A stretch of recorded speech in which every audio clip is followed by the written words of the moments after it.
Hari ini Dr. Priska Duana Putri, spesialis paru-penyembuhan, dan Dr. Dwi Setiawadana, spesialis paru, serta PJ ilmiah pada siang hari ini Dr. Jaswin Dillon, spesialis paru, Dr. Mas Aditya Ai, spesialis paru, dan Dr. Jadi Setiawadana, spesialis paru. Dan selamat siang juga kepada para konsulen lain dan rekan-rekan peserta PPDS. Saya Arif Mawan, berkesempatan menjadi moderator pada kegiatan ilmiah siang hari ini. Kita hari ini memiliki agenda yaitu pembacaan jurnal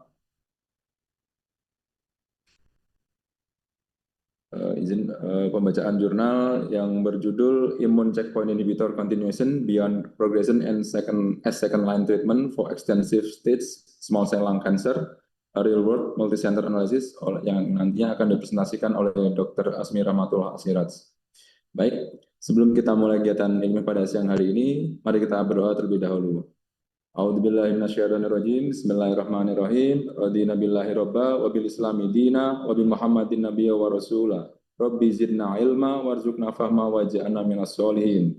Rabbi shrah lana sudurana wa yassir lana umurana wa hlul 'uqdatam min alsinatina yafqahu aqwalana. Allahumma ij'alna mimastami'una al-qawla fayattabi'una ahsana. Yang artinya, ya Tuhan kami, tambahkanlah kami ilmu, berilah kami pemahaman, dan jadikanlah kami termasuk orang-orang yang saleh. Ya Tuhan kami, lapangkanlah dada kami, mudahkanlah urusan kami, dan lepaskanlah kekakuan dari lidah kami, agar mereka memahami perkataan kami. Ya Allah, jadikanlah kami termasuk orang-orang yang mendengarkan perkataan, lalu mengikuti yang terbaik darinya. Amin, amin, ya rabbal alamin. Baik, selanjutnya mari kita mendengarkan presentasi oleh Dr.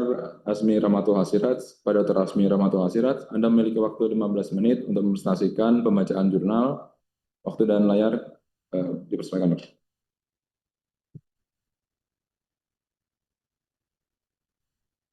Baik, bismillahirrahmanirrahim. Assalamualaikum warahmatullahi wabarakatuh. Kepada narasumber, Dr. Rizka, serta Dr. Rizadi, serta PJ ilmiah pada hari ini. Saya akan mempresentasikan pembacaan jurnal berjudul Immune Checkpoint Inhibitor Continuation Beyond Progressive as Second Line Treatment for Extensive Stage Small Cell Lung Cancer yang dipublikasikan oleh Frontiers in Immunology tahun 2025. Selanjutnya, lihat dari latar belakang bahwa kanker paru ini merupakan penyebab kematian akibat kanker tertinggi di dunia. Serta small cell atau kanker karsinoma sel kecil ini adalah subtipe paling agresif dengan karakteristik pertumbuhannya cepat, metastasis yang dini, serta prognosis buruk. Sekitar 70% pasien ini terdiagnosa stadium ekstensif atau stadium luas. Nah, yang menyebabkan keterbatasan pilihan terapi dan angka harapan hidup yang sangat rendah. Jumlah ini membatasi strategi melanjutkan terapi imun checkpoint atau imun terapi lini pertama pada pasien karsinoma sel kecil yang stadium lanjut yang telah mengalami progresis penyakit tadi setelah lini pertama. Dengan melalui analisa multicenter dari 211 pasien ini menunjukkan bahwa melanjutkan checkpoint inhibitor ini pada lini kedua secara signifikan itu meningkatkan overall survival, progression free survival, serta respon tumor dengan profil keamanan yang masih dapat ditoleransi. Tetapi temuan ini penting karena hingga kini belum ada standar terapi lini kedua yang optimum untuk KPK-SK extensive stage ini. Selanjutnya, ini adalah piko dari jurnal. Yang pertama, pasien dengan kanker paru karsinoma sel kecil stadium luas, lanjut dengan KPK-SKS, yang mengalami progresi penyakit setelah menjalani kemoimunoterapi lini pertama. Kita sebut dengan 1L. Selanjutnya, untuk I-nya melanjutkan penggunaan inhibitor titik kontrol imun atau inhibitor kontrol imun sebagai bagian dari pengobatan lini kedua. Kita sebut dengan 2L. Kemudian menghentikan penggunaan ICIS pada pengobatan lini kedua dengan outcome-nya yang primer, hasil utamanya itu untuk kelangsungan hidup keseluruhan lini kedua. Selanjutnya untuk yang hasil sekundernya, itu pertama kelangsungan hidup bebas progresif lini kedua, kemudian tingkat respon objektif dan tingkat kontrol penyakit yang lebih tinggi, serta dari segi keamanannya yang tentu kita akan bahas terkait masalah keamanan penggunaan lini kedua. Selanjutnya, masalah klinis dari jurnal. Yang pertama itu terapi lini kedua ini pada PKSK yang established stage ini masih menjadi tantangan besar, dan obat seperti topotecan atau lurbinectedin ini memberikan manfaat terbatas namun dengan toksisitas yang tinggi. Sementara itu pada kanker lain seperti imunoterapi ini memberikan manfaat meskipun dilanjutkan setelah progresi. Nah, hal ini tuh menjadi pertanyaan apakah strategi serupa efektif pada KPKSK ini. Nah, untuk kanker lain seperti kanker KPK-BSK dan melanoma melanjutkan ICI ini meskipun terjadi progresif awal tapi terbukti memberikan manfaat yang klinis. Nah, untuk strategi ini juga apakah efektif pada KPK-SK ini masih menjadi perdebatan karena perbedaan biologis dan imunologis tumor. Oleh karena itu, penelitian ini bertujuan untuk mengevaluasi efektivitas dan keamanan kelanjutan ICI ini sebagai terapi lini kedua pada pasien KPK-SK active stage yang telah mengalami progresi setelah kemoimunoterapi lini pertama. Selanjutnya, perkembangan imun checkpoint inhibitor ini atau inhibitor titik kontrol imun ini seperti atezolizumab dan durvalumab ini telah merevolusi terapi lini pertama KPK-SK dengan established dengan meningkatkan overall survival bila dikombinasikan dengan kemoterapi. Namun, hampir seluruh pasien ini mengalami progresi penyakit meskipun mendapatkan kemoimunoterapi yang lini pertama tersebut. Nah, strategi terapi ini setelah kegagalan lini pertama masih belum jelas untuk terapi lini kedua atau selanjutnya. Nah, pada kanker lain seperti tadi telah saya jelaskan juga memang memiliki manfaat secara klinis, serta penelitian ini menilai efektivitas dan keamanan ICS sebagai terapi lini kedua pasca progresivitas setelah kemoimunoterapi. Selanjutnya, dari tujuan penelitian ini, pertama menilai dari efektivitas dan keamanannya, kelanjutan ICI sebagai terapi lini kedua, serta pada KPK-SK pasca progresi lini pertama. Selanjutnya, untuk metode yang digunakan dari penelitian ini merupakan studi retrospektif multicenter dengan total pasien 211 pasien dengan KPK-SK active stage. Kemudian dibagi menjadi dua kelompok. Ini pada tahun 2019 sampai dengan 2023 dibagi menjadi dua kelompok. Yang pertama ICS yang dilanjutkan sebanyak 118 dan ICS yang dihentikan sebanyak 93 orang. Kemudian tujuan utama studi ini adalah untuk kelangsungan hidup terhadap imunoterapi lini kedua dengan tujuan sekunder termasuk kelangsungan hidup bebas progresi serta tingkat respon objektif dan tingkat kendali penyakit. Analisa yang dipakai dengan dilakukan Kaplan-Meier dan regresi serta dilakukan propensity score matching PSM itu untuk mengurangi bias dari penelitian pada jurnal ini. Dan untuk memastikan keseimbangan karakteristik dasar antar kelompok, tadi digunakan PSM serta analisis kelangsungan hidup dilakukan menggunakan Kaplan-Meier. Selanjutnya, dari outcome utamanya itu overall survival dari lini kedua, kemudian outcome sekundernya progressive free survival, objective response rate, serta disease control, serta dari keamanan terapi.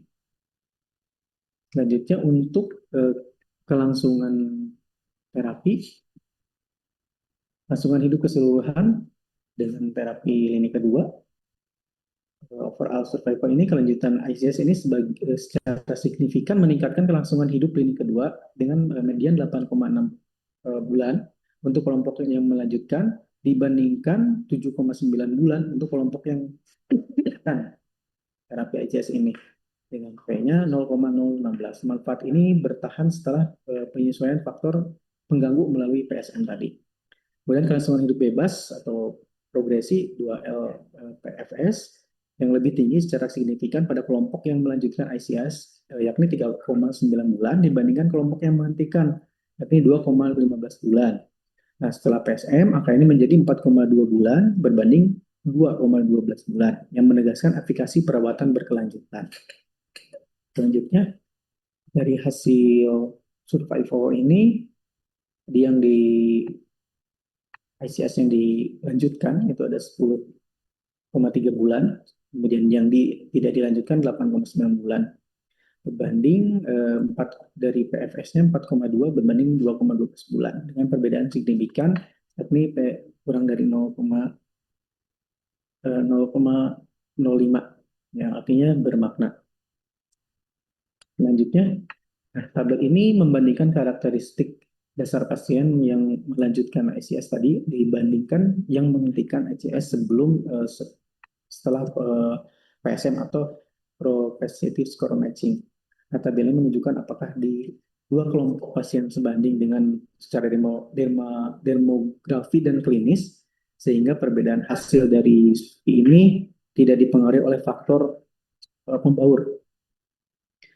Nah, sebelum ada PSM, jumlah pasien ini 118 pasien dan yang melanjutkan, sedangkan yang menghentikan 93 pasien. Setelah PSM dilanjutkan dengan ICS itu 75 pasien dengan penghentian 75 pasien. Nah, dari kesimpulannya ini, sebelum PSM ini kelompok yang cukup seimbang kecuali dari yang metastasis otak ini lebih sering yang pada pasien yang dilakukan lanjutan ICS. Nah, setelah dilakukan PSM, semua variabel ini seimbang sehingga perbandingan hasil pengobatan maupun overall survival dan PFS itu lebih adil. Dari hasil pembedaan kelangsungan hidup dan di studi Kaplan-Meier itu lebih didistribusikan ke efek melanjutkan atau menghentikan ICS, bukan faktor pembaur. Selanjutnya, nah untuk kurva Kaplan-Meier ini membandingkan dua kelompok tadi yang pengobatan garis lini kedua yang berwarna merah dan inhibitor checkpoint lanjutan. Dan dari lanjutan ICS ini pasien melanjutkan pengobatan ICS. Untuk yang penghentian ini pasien menghentikan pengobatan ICS. Lihat untuk yang merah itu melanjutkan, yang biru untuk yang menghentikan. Untuk yang panel A ini dari overall survival atau semua pasien ini kelangsungan hidupnya lebih tinggi pada pasien yang melanjutkan ICS dibandingkan yang menghentikan, dengan p-value-nya 0,016. Artinya ini sangat bermakna secara statistik. Kemudian untuk yang panel B, semua pasien yang progresi free survival, kelangsungan hidup bebasnya ini jauh lebih tinggi pada kelompok yang melanjutkan ICS dibandingkan yang menghentikan.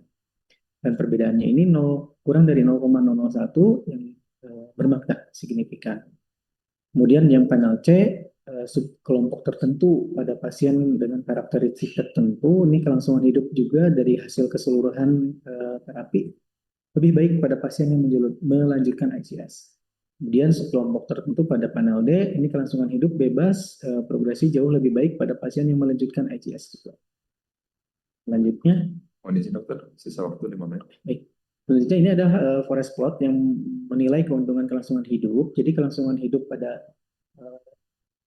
forest plot ini, kelangsungan hidup keseluruhannya tuh pada panel A meliputi jadi kelamin, usia, status merokok, ECOG, P-score, body mass index. Tentunya dari hasil ini untuk pasien yang melanjutkan ICS ini cenderung memiliki kelangsungan hidup yang lebih baik, terutama pada tinggi dengan respon awan yang baik. Selanjutnya, untuk peningkatan kelangsungan hidup yang dengan lanjutan ICS ini perbandingan signifikan pada dua terapi lini kedua dari OS dan PFS-nya. Kelanjutan ICS ini setelah progresif penyakit secara signifikan meningkatkan overall survival serta PFS-nya. Selanjutnya, respon tumor yang lebih baik dari kelompok yang melakukan ICS ini menunjukkan tingkat respon tumor yang lebih unggul dengan 2 ORR sebesar 28% dibandingkan 11% pada kelompok yang menghentikan. Dengan profil keamanan dapat dikelola dengan baik dari kejadian efek samping terkait pengobatan yang sebanding antar kelompok. Selanjutnya, faktor independennya ini, nah ini ada faktor metastasis hati yang pada jurnal ini meningkatkan risiko kematian dan progresif yang meningkat. Nah, durasi terapi lini pertama pada PFS yang lebih dari 6 bulan, ini risiko kematian dan progresif itu menurun, serta BMI 25-29 atau kelebihan berat badan dengan hasil risiko kematian yang menurun atau baik. Selanjutnya, respon tumor dan keselamatan. Ini tingkat respon objektif klinik kedua, tadi ya sudah banyak 28,8% kelompok yang melanjutkan ICS dibandingkan yang tidak melanjutkan 11,8. Nah, profil keamanan dan efek samping dapat dikelola. Nah, ini untuk perawatan terkait ES-nya serupa di kedua kelompok. Kemudian efek samping terkait imun terutama derajat rendah dengan satu pasien mengalami ruam imun intermediat derajat 3. Ini menunjukkan bahwa kelanjutan ICS dapat dilakukan dengan profil keselamatan relatif aman. Nah, dari keamanan itu, selanjutnya keamanan dan toksisitasnya, insiden treatment related adverse event-nya itu serupa antar kelompok kelanjutan dan penelitian ICS. Kemudian imun related adverse event-nya itu lebih sering pada terjadi kelompok kelanjutan ICS, namun mayoritas merupakan derajat ringan seperti hipotiroidisme ataupun ruam ringan. Tidak ada efek samping grade 4 ataupun 5, terapi dapat ditoleransi. Dan aja untuk implikasi klinis penelitian ini, bukti yang mendukung kelanjutan ICS ini, memang bukti temuan ini berkontribusi pada bukti yang berkembang bahwa melanjutkan ICS ini setelah progresi pada KPKSK ini dapat meningkatkan kelangsungan hidup dan respon tumor. Manfaat ini signifikan mengingat progresi buruk dan opsi perawatan terbatas setelah progresi pada lini. Kemudian kebutuhan penelitian yang lebih lanjut juga, penelitian ini yang lebih lanjut diperuntukkan untuk penyempurnaan strategi perawatan KPKSK dengan mengatasi batasan studi saat ini seperti desain retrospektif dan kebutuhan uji coba yang terkontrol acak yang lebih besar akan penting untuk memvalidasi temuan ini. Eksplorasi biomarker yang memprediksi respon terhadap ICS juga dapat meningkatkan hasil. Selanjutnya, ringkasan dari temuan studi ini, bahwa studi oleh Zhang et al. Ini memberikan bukti yang meyakinkan bahwa kelanjutan ICS pada perawatan lini kedua pasien KPKS ini setelah progresi dapat secara signifikan meningkatkan kelangsungan hidup dan respon tumor dengan mempertahankan profil keselamatan yang dikelola. Kemudian temuan ini juga membuka jalan untuk penelitian lebih lanjut yang bertujuan untuk mengoptimalkan strategi perawatan dan pada akhirnya meningkatkan kualitas hidup pasien yang berjuang melawan untuk kanker pada agresif ini. Sepulanya, ICS ini kontina itu meningkatkan OS dan PFS, kemudian profil keamanan yang baik, layak dipertimbangkan pada KPKSK stadium luas, serta pasca kegagalan ini pertama. Jadi telah kritis jurnal, apakah pertanyaan penelitian jelas? Ya, fokus pada efektivitas ICS pada KPKSK yang stadium luas. Kemudian apakah desain studi sesuai, retrospektif multicenter, kurang kuat dan bukan RCT, tapi apakah ada kelompok pembanding? Ada. Kemudian apakah alokasi random? Tidak. Apakah baseline karakteristik seimbang? Kemungkinan tidak sepenuhnya. Atau random, apakah follow up cukup lengkap? Cukup. Jadi tergantung dari kualitas data real world. Kemudian apakah outcome objektif? Ya. Nah, kemudian confounding dikontrol terbatas, mungkin multivariat, tapi tidak optimal. Apakah bias minimal? Tidak. Selection bias, injection bias.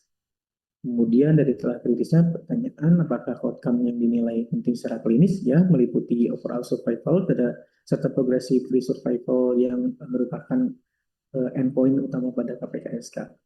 Kemudian apakah intervensi memberikan manfaat klinis yang bermakna? Ya, terdapat peningkatan OS dan PFS pada kelompok ICS yang dilanjutkan.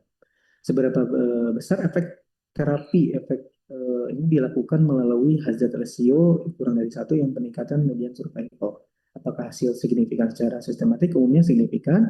Apakah hasil presisi? Tidak selalu. Kemudian apakah manfaat tersebut konsisten di seluruh kelompok? Tidak selalu. Konsisten tergantung karakteristik dari pasien masing-masing. Apakah terdapat potensi overestimasi efek? Ya, karena desain retrospektif selection bias tadi. Kemudian apakah outcome ini surat digunakan? Tidak menggunakan outcome klinis langsung. Kemudian apakah ada dampak terhadap kualitas hidup pasien? Tidak dievaluasi secara jelas pada jurnal ini. Apakah ada risiko efek samping dari terapi ada imun related ovarian event tapi tidak terlalu luas atau tidak terlalu berat. Apakah benefit lebih besar dibandingkan risiko? Potensinya iya. Selanjutnya untuk pasien ini aplikasibilitasnya apakah pasien mirip dengan target kita? Ya, dan relevan serta intervensi yang tersedia terbatas di Indonesia dengan biaya dengan biaya tinggi. Apakah manfaat lebih besar daripada risiko? Potensi iya. Kemudian apa sesuai dengan guideline saat ini belum menjadi standar? Apakah dapat diterapkan langsung hanya pada pasien yang terpilih? Baik, demikian pembacaan jurnal pada siang hari ini. Selanjutnya saya akan serahkan kepada moderator. Baik, terima kasih atas presentasinya Dr. Rasmi, atas yang sangat menarik dan informatif. Selanjutnya, mari kita masuk ke sesi tanya jawab oleh peserta PPDS. Kepada rekan-rekan PPDS, bagi yang ingin bertanya, silakan mengaktifkan kolom present atau bisa langsung dengan menyebutkan nama. Silakan.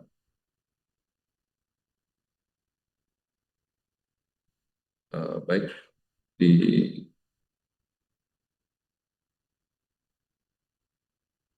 layar sudah ada Dr. M. Aksar Andriawan. Dr. M. Aksar Andriawan, dipersilakan. Baik, terima kasih Dokter. Ini presentasinya. Saya bertanya Dokter, dari slide tadi saya sedikit mendengar penjelasan tentang body mass index atau pada pasien yang dengan massa tubuh yang besar itu lebih baik dari angka kelangsungan hidupnya, Dokter. Mohon apakah bisa dijelaskan lebih lanjut dan apakah ada dibahas di jurnal ini untuk hal tersebut? Terima kasih. Baik, Dokter. Baik, apa sudah jelas Dr. Asmi? Pertanyaan dari Dr. Andri. Dokter Andri, pertanyaannya tadi mengenai BMI ya dok ya. Baik. Memang pada jurnal dijelaskan dokter untuk BMI tersebut dan menariknya di jurnal itu menunjukkan bahwa dengan berat badan yang berbentuk BMI 25 sampai dengan 29,9 itu menunjukkan hasil kelangsungan hidup yang lebih baik. Ini sebuah fenomena yang disebut dengan paradoks obesitas, yang saya baca.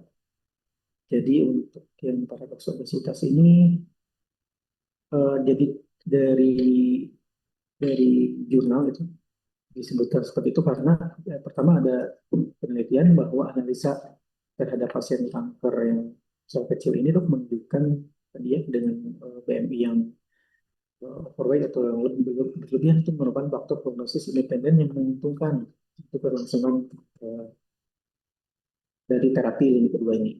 Kemudian ada hubungan dengan imunoterapi ini sejalan dengan penelitian yang sebelumnya bahwa kanker paru yang menunjukkan BMI yang lebih tinggi ini berkorelasi dengan respon imun yang lebih baik juga dokter. Serta penerima obat yang tadi ICS ini. Kemudian mekanisme potensial seperti cadangan metabolik terjadi pada pasien BMI yang lebih tinggi ini memiliki cadangan metabolik yang lebih besar untuk melawan kanker tadi dokter. Serta ada interaksi imunometabolik juga dok, untuk interaksi antara sistem imun dan metabolisme tubuh yang dapat memperkuat respon terhadap pengobatan. Mungkin seperti itu dokter yang bisa saya jawab.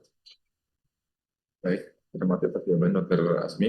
Kepada Dr. Andri, apakah ada tanggapan dokter? Mas moderator, saya setuju dok. Saya pernah baca juga jurnal yang dari China pada tahun 2025 tentang obesitas paradoks ini dok.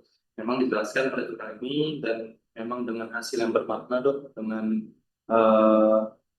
jadi dengan pasien yang obesitas atau pasien dengan berat badan yang berlebih, survival rate atau angka harapan hidupnya lebih tinggi dibandingkan pasien yang body mass index yang normal dok. Jadi dari jurnal yang Dr. Rasmi bacakan juga sesuai dengan yang pernah saya baca dok. Terima kasih, saya dipanggil moderator.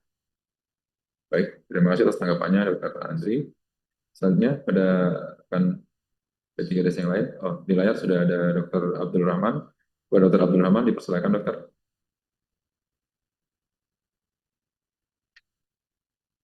Ya, terima kasih moderator. Terima kasih Dr. Azmi atas penyajian jurnalnya dok.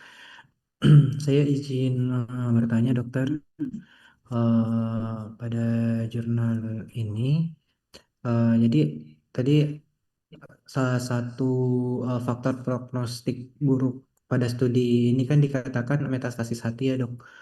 Nah pertanyaan saya, apakah menurut penyaji hal ini itu lebih disebabkan oleh faktor tumornya semata atau ada peran dari mikroenvironment hati yang imunogen sehingga mempengaruhi efektivitas dari imunoterapinya dok? Terima kasih dok. Baik, terima kasih atas pertanyaan Dr. Abdurrahman. Izin Dr. Azmi, apakah sudah jelas pertanyaan Dr. Abdurrahman? Baik. Baik, dipersilakan dok. Izin dokter tadi yang terkait masalah dari faktor prognosis ya dok ya, terutama dari temuan metastasis hati, memang dikaitkan dengan terutama dari hasil pengobatan yang sangat buruk ya. Telah saya jelaskan tadi di jurnal bahwa dijelaskan bahwa metastasis hati ini memang berkaitan terhadap hasil pengobatan. Nah, salah satu penyebabnya yang pertama dari biologi penyakit eh, yang agresif. Jadi keberadaan metastasis di hati ini seringkali menandakan bahwa biologi penyakit kanker tersebut lebih agresif dan memiliki beban tumor yang lebih besar. Kemudian dari status kesehatan, penurunan status kesehatannya juga dokter. Jadi dari metastasis hati ini dapat memperburuk kondisi kesehatan pasien secara umum. Ini menyebabkan berkurangnya toleransi pasien terhadap pengobatan dan juga meningkatkan risiko terjadi komplikasi serius akibat terapi yang diberikan. Kemudian selain itu ada efektivitas imunoterapi yang lebih rendah. Jadi dari penelitian ini menunjukkan bahwa pasien kanker yang sel kecil ini dengan metastasis hati ini cenderung kurang mendapatkan manfaat dari pengobatan ICS ini dokter atau imunoterapi dibandingkan dengan pasien yang tidak memiliki penyebaran ke hati. Yang selanjutnya itu pengaruhnya itu seperti indikator prognosis buruk dalam jenis metastasis hati ini telah diakui secara luas sebagai faktor yang mengindikasikan prognosis atau harapan hidup yang lebih rendah dari berbagai jenis kanker termasuk KPKS ini. Nah, oleh karena itu dalam penelitian ini dok untuk metastasis hati ini diidentifikasikan sebagai salah satu faktor risiko independen yang secara signifikan memperpendek durasi serta kelangsungan hidup dari pasien tersebut dokter. Seperti itu mungkin. Baik, terima kasih atas jawabannya Dr. Azmi. Kepada Dr. Abdurrahman, apakah ada tanggapan dokter? Ya, baik. Terima kasih moderator. Terima kasih Dokter Azmi atas jawabannya. Ya, dok. Jadi kalau berarti ini bisa disimpulkan ya dok, kalau metastasis hati ini tuh bukan hanya suatu penanda penyakit yang lebih lanjut, tapi juga memiliki peran dalam lingkungan imun yang yang akan menurunkan efektivitas dari terapi, khususnya monoterapi, sehingga berkontribusi bermakna pada prognosis yang buruk pada pasien ya dok. Ya, terima kasih dokter. Cukup dari saya. Baik, terima kasih atas tanggapannya Dr. Abdurrahman. Kepada rekan P3DS yang lain, apakah masih ada yang bertanya? Baik, di layar sudah ada Dr. Rauda Tuljana. Dr. Rauda, dipersilakan dok. Baik, terima kasih atas pertanyaan kepada moderator.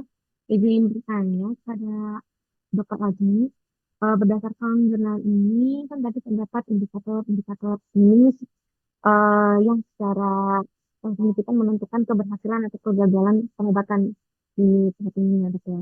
Nah, pertanyaan dari saya, apa saja faktor risiko baik dari aspek karakteristik metastasis, durasi respon itu sebelumnya maupun kondisi fisik pasien yang mempengaruhi keberhasilan pengobatan lini kedua pada populasi pasien ini. Terima kasih dokter. Baik, terima kasih atas pertanyaannya Dr. Rauda. Dr. Rauda mempertanyakan apakah saja faktor risiko dok yang mempengaruhi keberhasilan untuk terapi lini kedua ya dok ya? Baik, izin dokter Rauda untuk pertanyaan tadi faktor risiko ya dok ya untuk yang mempengaruhi dari keberhasilan terapi dok. Seperti itu dokter ya. Oh ya. Betul, dok. Baik dokter, jadi dari jurnal ini berdasarkan tadi analisis regresif multivariat itu kan dilakukan penelitian terhadap 3 faktor utama dokter. Nah, untuk yang faktor-faktor risiko yang menjadi memperberat terapi tersebut itu pertama tadi dok yang metastasis hati. Jadi keberadaan metastasis hati itu merupakan faktor risiko yang berhubungan dengan keberhasilan pengobatan. Jadi jika terdapat metastasis hati ini lebih buruk untuk hasil pengobatannya itu dok, serta dari kelangsungan hidup pasien juga maupun kelangsungan progresivitas yang bebasnya juga dok.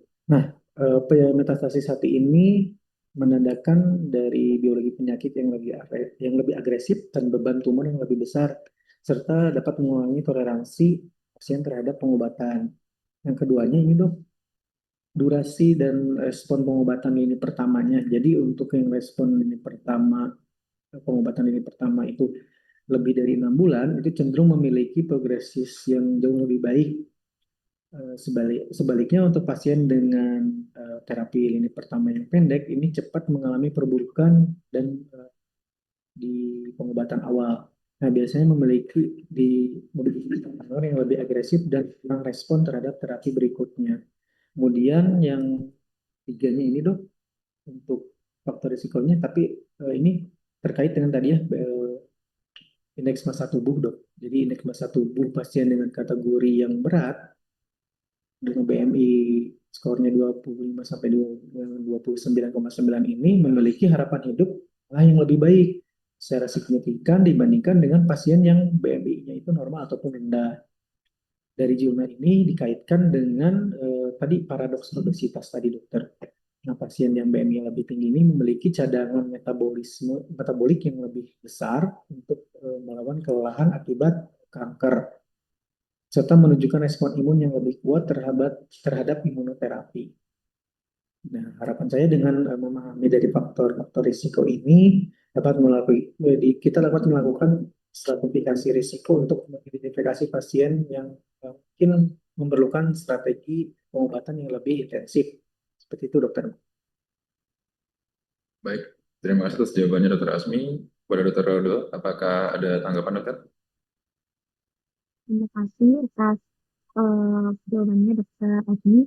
Jadi pada intinya yang mempengaruhi keberhasilan pengobatan ini memiliki 3 faktor utama ya dok ya. Yang pertama metastasis itu, yang kedua dari durasi dan respon pengobatan lini pertama, dan yang ketiga kondisi fisik pasien yang memiliki BMI lebih tinggi daripada yang BMI-nya rendah. Seperti itu dok. Ya, dok.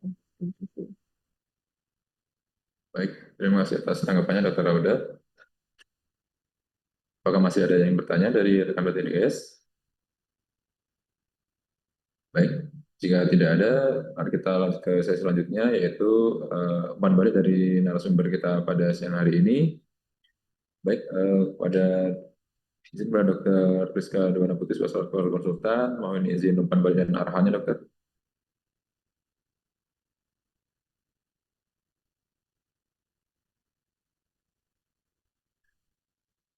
Mohon izin pada Dr. Priska Dwana Putri sebagai konsultan, mohon izin umpan balik dan arahannya, dokter.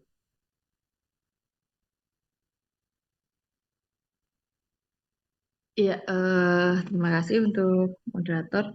Jadi ini topiknya adalah penggunaan terapi lini kedua ya pada pasien KPK-SK stage yang relapse ya atau progresif setelah sebelumnya pemberian kemoimunoterapi.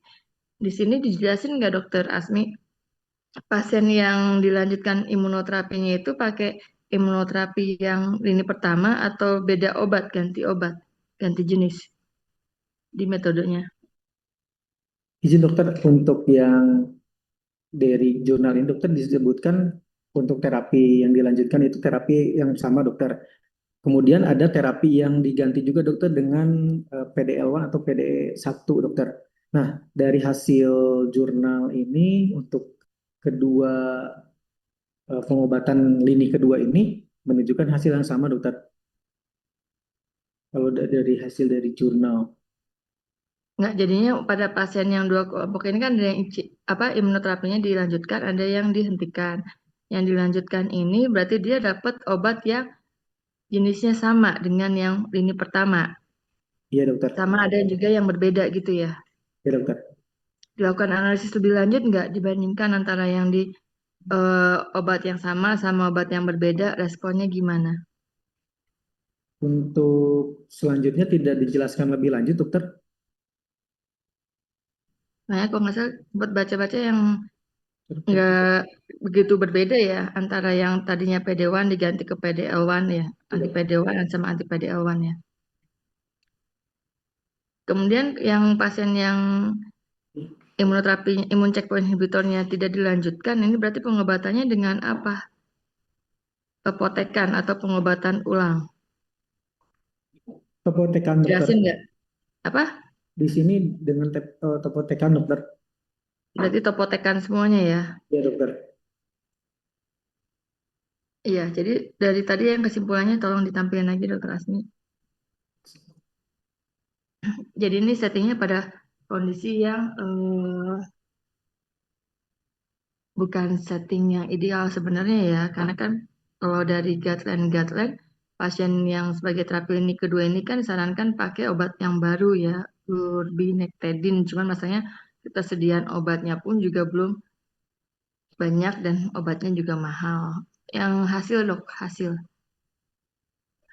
perbandingan ini OS sama ya. Di sini lebih bermanfaat diberikan lanjutan imun checkpoint inhibitornya ya dibandingkan dihentikan ya. Iya, dokter. Ini yang nomor pertama untuk apanya nih? 2 tahun kurang lebih. Oh, overall survival sama beda berapa bulan? Pasti bisa ada bulannya juga. Jadi yang pakai ICI itu OS-nya berapa, yang dihentikan dia OS-nya berapa, sama PFS-nya berapa. Jadi lihat grafiknya enak. Nah, ini kan kita suruh mikir sendiri nih, lihat sendiri gambarnya mana nih. Median PFS-nya berarti kalau pakai yang dilanjutkan imun check inhibitornya ya semuanya kurang dari 6 bulan ya. Median PFS-nya. Median OS-nya nggak beda jauh tuh kalau median OS-nya.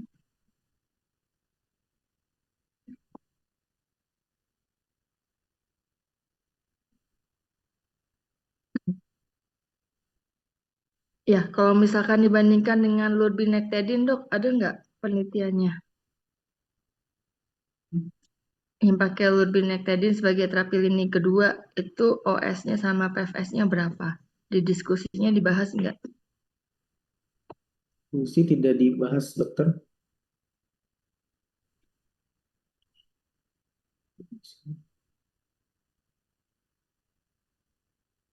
Ya, nanti mungkin bisa dicari ya dok. Misalkan perbedaannya nih, kalau misalnya pakai lurbinectedin, atau mungkin ada penelitian lain yang membandingkan perbandingan lurbinectedin sebagai terapi lini kedua dibandingkan dengan melanjutkan imunoterapinya sebagai terapi lini kedua pada pasien-pasien yang progresif gimana nih?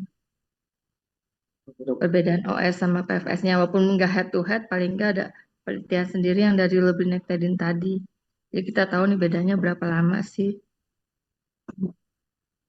Baik, dokter. Paham kan ya dok? Jadi sebagai terapi lini keduanya ya, dibandingkan lurbinectedin sama yang imunoterapi ini. Yang setting ini kan ada tuh tadi OS-nya berapa bulan, PFS-nya berapa. Nah, kalau yang penelitian sendiri lurbinectedin dia OS-nya berapa, PFS-nya berapa. Jadi kita bisa lihat, walaupun belum ada penelitian yang head to head-nya mungkin. Kalau udah ada penelitian head to head-nya itu lebih bagus lagi. Baik, dokter. Sama ini kebanyakan pasiennya relapse-nya dalam waktu berapa bulan ya? Profilnya kan pasien yang kemo imunoterapi kan dia responnya memang biasanya bagus ya. Objektif respon rate-nya tuh bisa sampai lebih dari berapa persen lah, 50%. Nah, tapi kan ada tipe pasien yang dia progresifnya lagi itu dalam waktu kurang dari 6 bulan, lebih dari 6 bulan, atau mungkin dia refraktor gagal. Dijelasin nggak? Di jurnal tidak begitu dijelaskan, dokter, untuk yang terkait dari lini pertama progresnya menjadi jelek. Waktunya. Ya, waktunya, dokter. Iya, karena kan menurut saya penting juga ya, karena kan pasien-pasien yang respon nih, pasti semuanya respon ya, untuk yang lini pertama kebanyakan sebagian besar respon, cuma sebagian kecil dia yang refraktor. Jadi pasien KPKSK extensive stage dia di kemo plus imunoterapi, sebagian besar harusnya responnya bagus. Nah, cuman dalam waktu berapa bulan kemudian dia pasti akan muncul lagi. Nah, ada yang kurang dari 6 bulan, ada yang lebih dari 6 bulan. Kalau lebih dari 6 bulan itu kita anggap dia platinum sensitif, ya, jadi sensitif terhadap platinum. Tapi kalau kurang dari 6 bulan kita anggap dia resisten platinum. Tapi kalau misalnya selama pengobatan dia nggak respon, kita anggap dia refraktori respon. Jadi ada respon yang refraktori, refraktori, ada respon yang eh, sensitif, ada yang resisten gitu. Nah, itu pasti kan mempengaruhi responnya nih.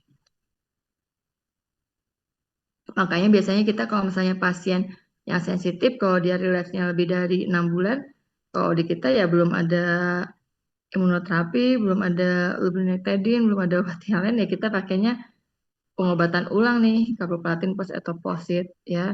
Tapi kalau misalnya kurang dari 6 bulan udah muncul lagi progresif, ya kita pakai obat yang ini kedua. Yang ada sih kita irinotecan. Memang irinotecan ini toksisitasnya tinggi banget, mual muntahnya hebat. Biasanya itu aja sih dok, jadi PR-nya yang tadi aja ya. Yang Baik, dokter. perbandingan yang lurbinectedin gimana? Baik, dokter. Ya, saya kembalikan ke moderator. Baik, terima kasih atas sumber dan arahan dari Dr. Priska Dwana Putri, spesialis konsultan. Izin dokter, untuk saat ini Dr. Jasin sedang ada tindakan. Apakah bisa diakhiri untuk kegiatan filmnya? Ya, silakan dok. Baik. Iya. Sudah cukup demikian. Izin saya menyimpulkan kegiatan filmnya hari ini.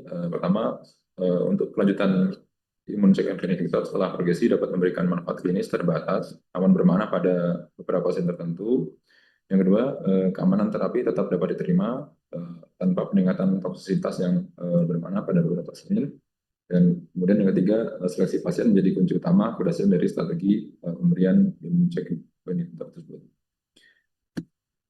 Baik, demikian kegiatan ilmiah pembacaan jurnal pada siang hari ini. Semoga kegiatan ilmiah pada siang hari ini dapat menambah keilmuan kita serta menambah ibadah di sisi Allah Subhanahu wa taala. Sebelum kita akhiri kegiatan siang pada siang hari ini, maka kita berdoa terlebih dahulu.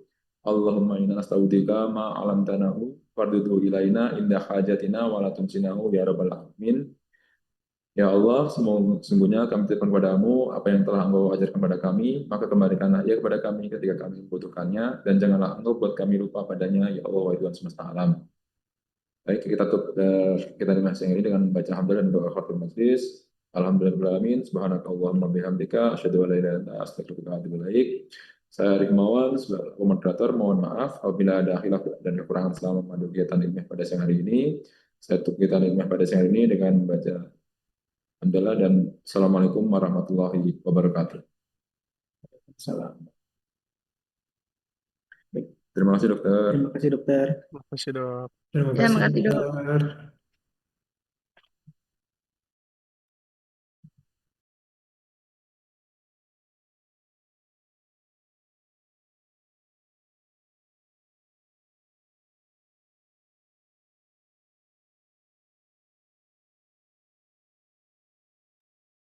Ya udah, karena beliau udah keluar, jadi kita pakai ini aja ya.